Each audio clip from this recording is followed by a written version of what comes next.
My daughter with severe autism just finished her first 3 days back to therapeutic day school. She was home from extended school year for 2.5 weeks. It's been so hard because even though I have a lot of help, it's still hard that I can't always just go to the store. I can't go in the store right now because I have a 9-year-old profoundly autistic child, and then I have a toddler, and I am not able to keep my child with autism from eloping and being safe and not grabbing everything off every shelf, and staying in her seat and not trying to escape. And it's really hard. And then as well as trying to keep my toddler close to me, keep an eye on her constantly, because I never know what she's going to do.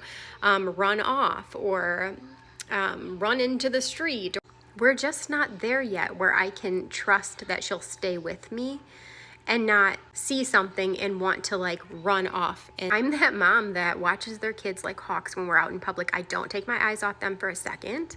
And most of the time they're holding my hand.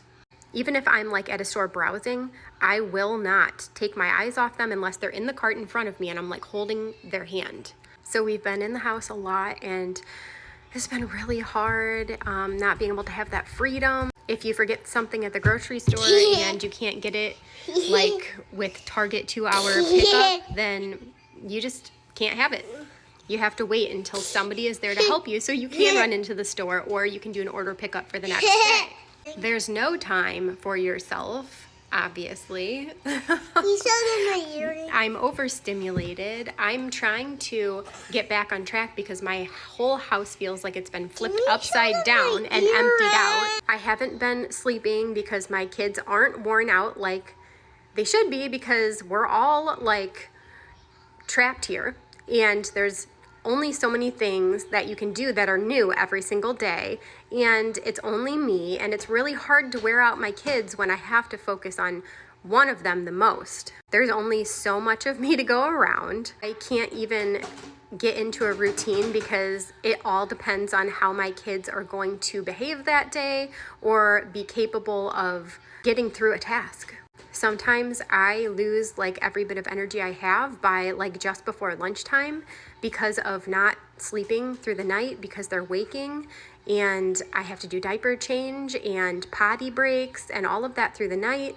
And then in the morning, they're just very energetic and they need all the things, and I'm trying to make things special and actually cook things from scratch just to give my toddler something to do, and a project, and I'm having to do all the extra dishes and cleanups constantly because they're home for every meal. That would be easier if it wasn't for the fact that I have a child that has such severe needs.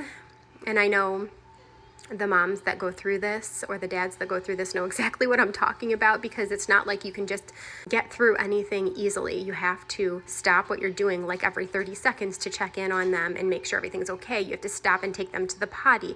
You have to clean up after potty accidents and outfit changes. And if they go outside, they're putting their hands in like dirt and like you're cleaning up constantly.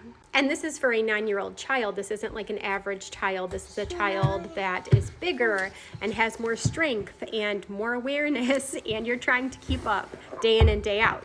It's not the same as a typical child and caring for them. It's 100% being on all day long. So now that she's been back to school for 3 days, I feel like it's going to take me the next 5 months just to catch up on the things that I feel like I fell behind on or couldn't do or didn't take time for during just those 2.5 weeks. And that's crazy to say. One day at a time, one project at a time. I'm so glad to be back in routine.